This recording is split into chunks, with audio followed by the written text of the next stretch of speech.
Hello అందరికీ.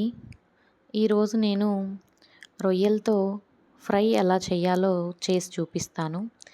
ఇది పప్పుచారులోకైనా, రసంలోకైనా side డిష్‌గా చాలా బావుంటుంది. ఇది ఒకసారి ఎలా తయారు చేయాలో చూపిస్తాను రండి. దీనికోసం ముందుగా ప్రాన్స్‌ని తీసుకోవాలి.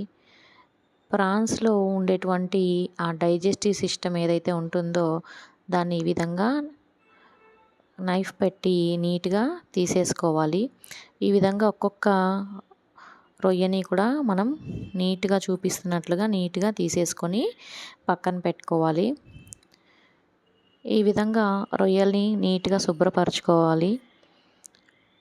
తర్వాత ఈ ప్రాన్స్‌లోకి తగినంత కారం, గరం మసాలా, ఆనియన్స్, టమోటాలు, కొత్తిమీర ఇవన్నిటిని కూడా ప్రాన్స్‌లోకి వేసుకోవాలి.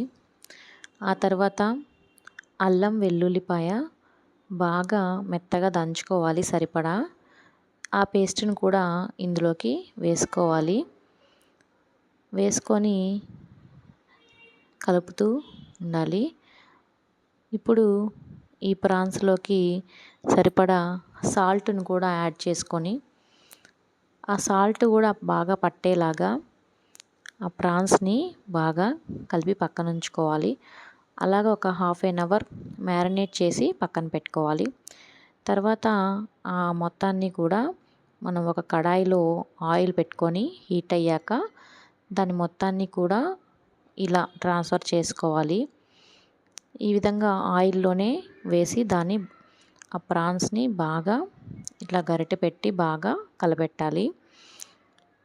అలా ఆయిల్‌లో కొంతసేపు మగ్గనివ్వాలి. అలా చూసారా వాటర్ ఎలా వస్తున్నాయో ప్రాన్స్‌లోంచి. ఇప్పుడు కొద్దిగా చింతపండు పులుసు కూడా వేసి ఈ విధంగా చూస్తున్నట్టుగా కలబెట్టుకోవాలి.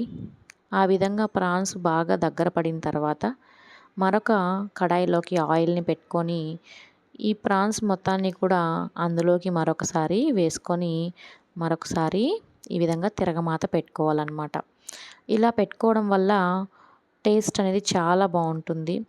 ఫస్టు ప్రాన్స్‌లో ఉన్నటువంటి తడిగా ఉన్నటువంటి ఆయిలు ఏమైనా ఉంటే అవంతా కూడా నీట్‌గా డ్రైగా వస్తుంది. చూసారు కదా! ఈ ప్రాన్స్ ఫ్రై అనేది ఎంత బాగా వచ్చిందో. టేస్ట్ కూడా చాలా బావుంటుంది.